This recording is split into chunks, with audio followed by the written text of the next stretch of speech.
አባቶች ይህን ጉዳይ ሳያውቁት ቀርቶ አይደለም። በእርግጥም ያውቁታል፣ አውቀውም ዝም ብለዋል።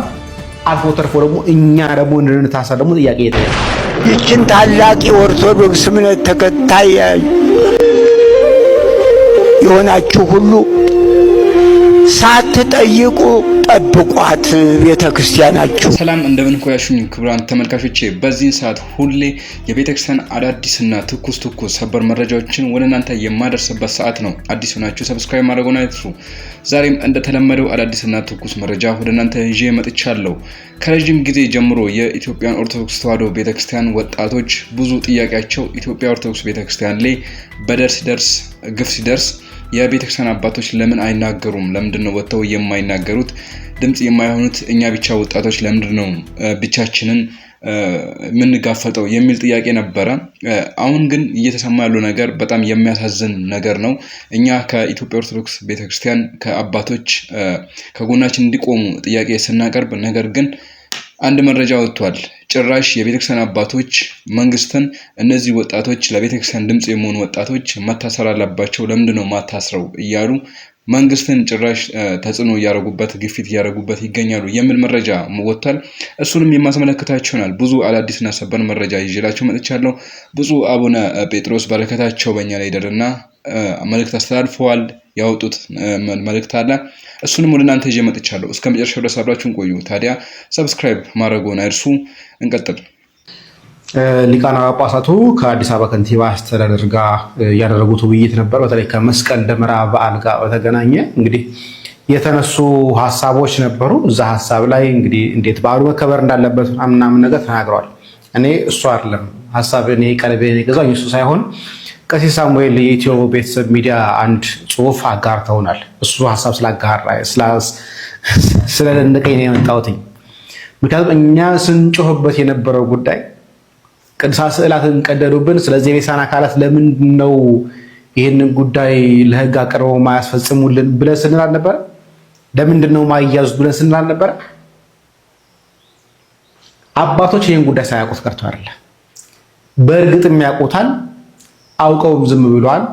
አልፎ ተርፎ ደግሞ እኛ ደግሞ እንድንታሳ ደግሞ ጥያቄ እየጠየቁ ነው። ላንብብላችሁ ምን እንዳሉ። አቡነ ዲዮስቆሮስ የተናገሩትን ነገር ነው የምነግራችሁ። ዛሬ በነበረው ስብሰባ ላይ አቡነ ዲዮስቆሮስ ይህንን ነገር የሚናገሩትን እኛ እንድንያዝ ነው የሚፈልጉት። ላንብብላችሁ። አንድ ስዕል ቀደደ ተብሎ አጀንዳ ለመፍጠር የጽንፈኛና የነፍጠኛ አንድ ስዕል ቀደደ ተብሎ አጀንዳ ለመፍጠር የጽንፈኛና የነፍጠኛ እሺ የከተማ ወሮበላ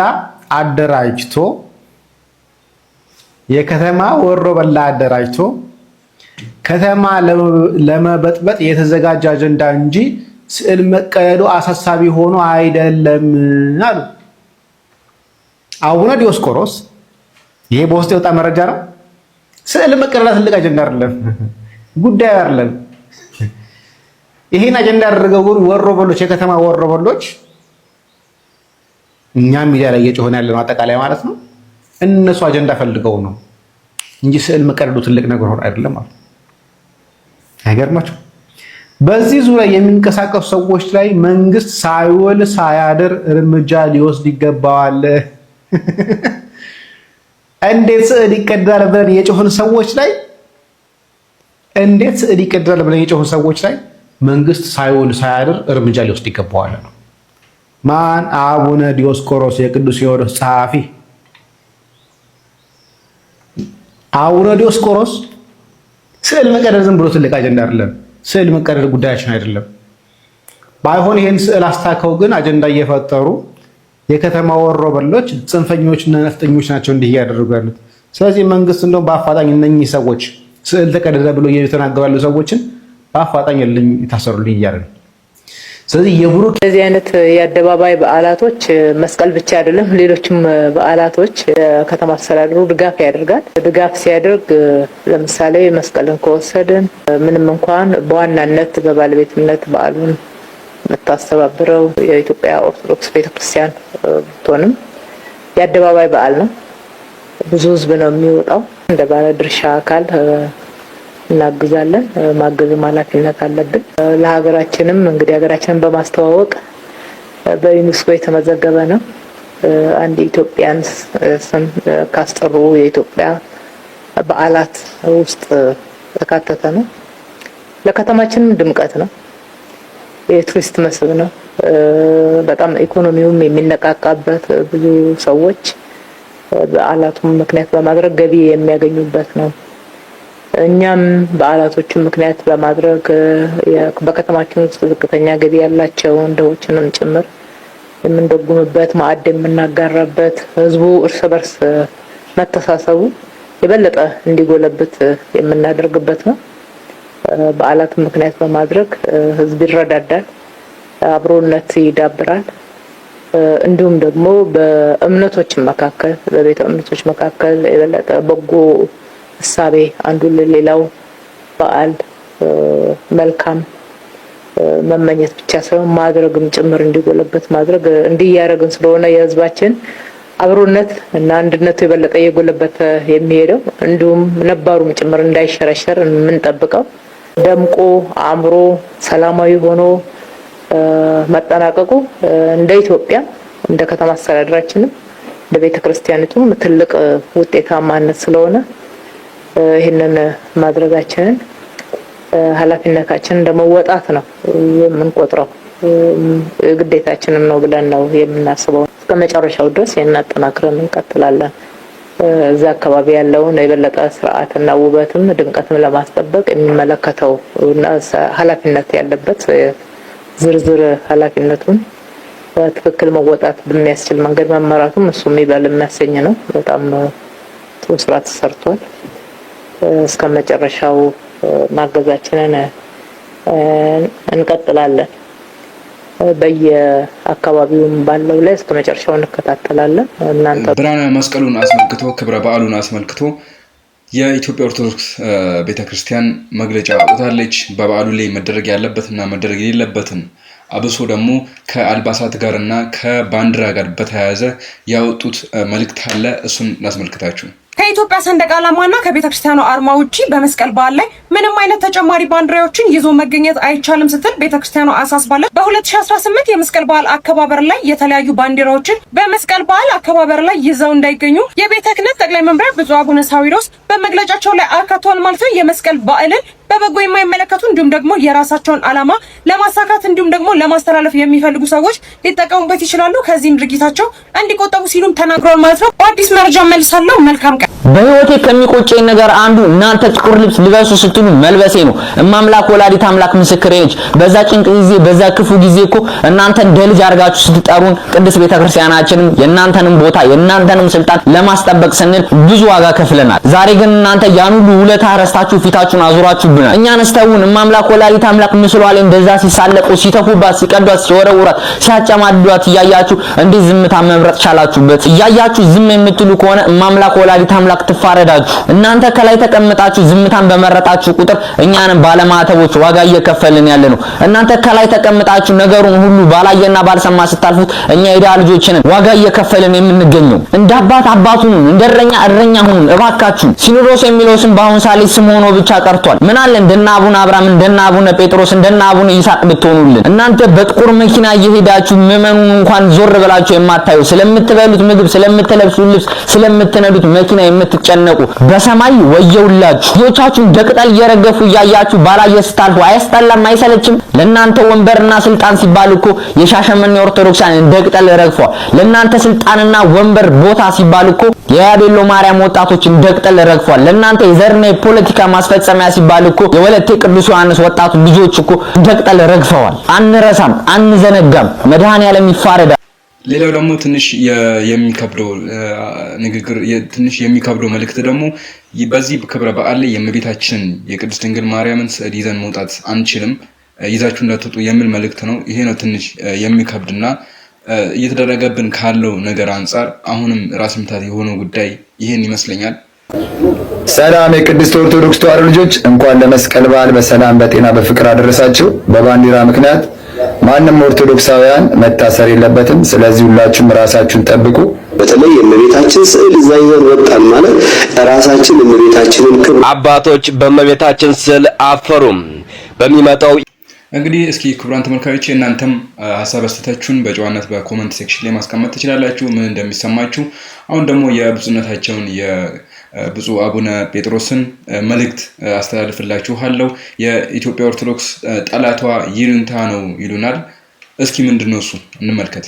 ድቅድቅ ጨለማ ለመውጣት የእያንዳንዱ ግለሰብ የእያንዳንዱ ማህበረሰብ የእያንዳንዱ ተቋም ምንድነው መሆን ያለበት የሚለውን ይህን ማስቆም። ይህንን በምናስቆምበት ጊዜ ብዙ ነገሮችን መተው ይኖርብናል። አንደኛ ይሉኝታ ከኛ መውጣት አለበት። ምክንያቱም እየሞትን ስለሆነ፣ ምክንያቱም እያለቅን ስለሆነ ኢትዮጵያ በኢትዮጵያዊነት ለመቀጠል ካስፈለገ አሁን ይሄ ያለው ነገር መቆም መቻል አለበት። በተለይም ኦርቶዶክሳውያን እንደ ኦርቶዶክስ በዓለም ላይ ስማችን እንኳን እንዲኖር ከፈለግን የማስቆሚያ ጊዜው አሁን ነው። አሁን ካልቆመ መቼም ቢሆን ኦርቶዶክሳውያን በኢትዮጵያ ምድር ላይ ስማቸውና ዘራቸው እንኳን ሊኖር አይችልም። ስለዚህ ዛሬ እዚህ ያላችሁ ሁላችሁ ለዚህ በሞት አፋፍ ላይ ከሁሉም ተመርጦ ሞት ለቀረበበት ህዝብ ሁላችሁም መቆም እንዳለባችሁ በእግዚአብሔር አደራ እላለሁ። ምንድነው የሚያስፈልገን ምንድነው? ለኛ የመጀመሪያው መተባበር መደማመጥ ነው የሚያስፈልገን። አሁን ብዙ ጊዜ እንዲህ አይነት ድርጅቶችም እንዲህ አይነት ነገሮችም ይጀመራሉ፣ ግን ግባቸው አይደርሱም። ምክንያት መደማመጥ ስለማንችል ነው። ብዙ ጊዜ የመደማመጥ ችግር ስላለ አሁን ሁላችንም አንዳችን የአንዳችን ጉድለት ሳይሆን የአንዳችን ጉድለት ሞልተን ወደ እውነተኛና ወደ ሙላት መሄድ ይኖርብናል። ስለዚህ ሁሉም ማህበረሰብ ለእንደዚህ አይነት ሁኔታ ከትችት ወጥቶ ወደ ተግባር መግባት አለበት። ወደ ተግባር ስንገባ ደግሞ የገንዘብ፣ የሐሳብ፣ የምክር፣ የእውቀት አስተዋጽኦ ማድረግ አለበት። ለዛሬ ያልሆነ መቼም ላይሆንም። ምናልባት አሁን ካመለጠን ነገ ማድረግ ብንፈልግ እንኳን የማናደርግበት ጊዜ ይመጣል። እናድርግ ብንል እንኳን የማናደርግበት ጊዜ፣ እድላችን የመጠቀም ጊዜ እንኳን ላይኖረን ይችላል። ስለዚህ ዛሬ እድላችን እንድትጠቀሙ በእግዚአብሔር ስም ያቀርብላችኋል። ሶስተኛ አጠቃላይ በልዩነት ያላችሁ፣ በተለይም በዚህ በፖለቲካ ውስጥ ያላችሁ በልዩነት ያላችሁ ሰዎች ከዛሬ ውጭ ሌላ እድል የላችሁም። ምናልባት ስልጣን እናገኛለን ብላችሁ ተራ እየጠበቃችሁ እንደሆነ ስልጣን የማግኘው ጊዜና ህዝብ የለም። ዛሬ ይህንን ካላደረጋችሁ በኢትዮጵያ ኦርቶዶክስ ተዋሕዶ ቤተክርስቲያን ያለን ሁላችን ኦርቶዶክሳውያን ከማለቃችን በፊት አንድ ሆነን ይሄ ዝም ብሎ የማካበድ ጉዳይ አይደለም። አይተነዋል፣ እዚያው ነን፣ አሁንም እያየነው ነው። ስለዚህ የማካበድ ጉዳይ ሳይሆን ሁላችንም የራሳችን ችግር ነው ብለን ለራሳችን እንድንቆም ያስፈልጋል። ጊዜው መቼ ነው? አሁን ነው። የመዳን ጊዜ አሁን ነው የሚለው የመጽሐፍ ቅዱስ ሐሳብ እዚህ ላይ ነው የሚሰራው። የመስሪያ ጊዜ አሁን ነው። ነገ ላንደርስ እንችላለን። የነገ ጉዳይ የኛ አይደለም። የኛ ጉዳይ ዛሬና አሁን ነው። ዛሬና አሁን ከሆነ ዛሬና አሁን ሁላችንም ለዚህ መተባበር ያስፈልገናል ብዬ አምናለሁ። እንግዲህ የሚረዳችሁ ከሆነ የሆነ የጻፍኩት ጽሑፍ አለ፣ እሱን እንልክላችሁና ትወያዩበታላችሁ። እግዚአብሔር አምላክ በእውነት ሐሳባችሁንና ዓላማችሁን ያሳካላችሁ። የእግዚአብሔር ጽድቅ፣ የእግዚአብሔር ምሕረት፣ የእግዚአብሔር ሐሳብ በምድራችን ይንገስ። እናንተም እውነተኞች ናችሁ። ለእውነት ከቆማችሁ ማሸነፋችሁ የማይቀር ነገር ነው። ይሄ ነገር መለወጡ የማይቀር ነገር ነው። እኛ ካልተሳተፍን ብቻ ነው እንጂ አለመሳተፋችን ጥያቄ ያቀርባል እንጂ ማለፉ የማይቀር ነገር ነው። መከናወኑ የማይቀር ነገር ነው። አሁን በዚህ ሰሞን የኢዮብን መጽሐፍ ነበር አነብ የነበረው። ኢዮብ በዚያ ሁሉ መከራ እንመክራለን የሚሉት ሁሉ ያቆስሉት ነበር፣ ግን መጨረሻ ላይ እግዚአብሔር ምሕረት ሰጠው። ኢትዮጵያም ኢዮብ ናት። አሁን ይሄ ሁሉ መከራ ያልፍና ወደ ከፍታ ወደ ነበረችበት ትወጣለች። እኛ ካልተሳተፍን ብቻ ነው የሚቀረው። ስለዚህ ይህንን እኛ የዚህ ታሪክ ተሳታፊዎች እንድንሆን ነው አደራ ምለው። የእግዚአብሔር ሰላምና ጸጋ ከእናንተ ጋር ይሁን። የቅዱሳን ረድኤት በረከት አይለየን። ወስብሐት ለእግዚአብሔር። ይህችን ታላቅ የኦርቶዶክስ እምነት ተከታይ የሆናችሁ ሁሉ ሳትጠይቁ ጠብቋት ቤተ ክርስቲያናችሁ። ጠብቋት ጠብቋት። በዓለም ላይ የታሪክ ማይደር ናት ኢትዮጵያ። ከኛ የሌለነ ከኛ ጠፍቶብነ በዚያች ታላቅ ቤተክርስቲያን በኢትዮጵያ ኦርቶዶክስ ተዋሕዶ ቤተክርስቲያን ይህ አይነት ታሪክ ይገኛል እያሉ ያስተምሮናል። የራሳችን ታሪክ ሌላው ከባህር ማዶ ያሉት ያስተምሮናል። እዚያ በትምህርት ቤት ሆነን የኛኑ የራሳችን እኛ ጠፍቶብን በጥንታዊቷ በኢትዮጵያ ኦርቶዶክስ ተዋሕዶ ቤተክርስቲያን ይህ ነገር ይህ ታሪክ ይገኛል። የብፁዕነታቸው በረከታቸው ከኛ ጋር ይሁን። እንግዲህ እናመሰግናለን። ክቡራን ተመልካዮች ለእናንተ ይጠቅማል ይበጃል ብዬ ያመጣሁት አዲስ መረጃ ይህን ይመስላል። በሌላ በአዲስ መረጃ ተመልሼ እስከመጣ ድረስ እስካሁን ሰብስክራይብ ሳታደርጉ እስካሁን የቆያችሁ ሰብስክራይብ አድርጉ፣ ቻናሉን አሳድጉ። አመሰግናለሁ። መልካም ቆዩልኝ።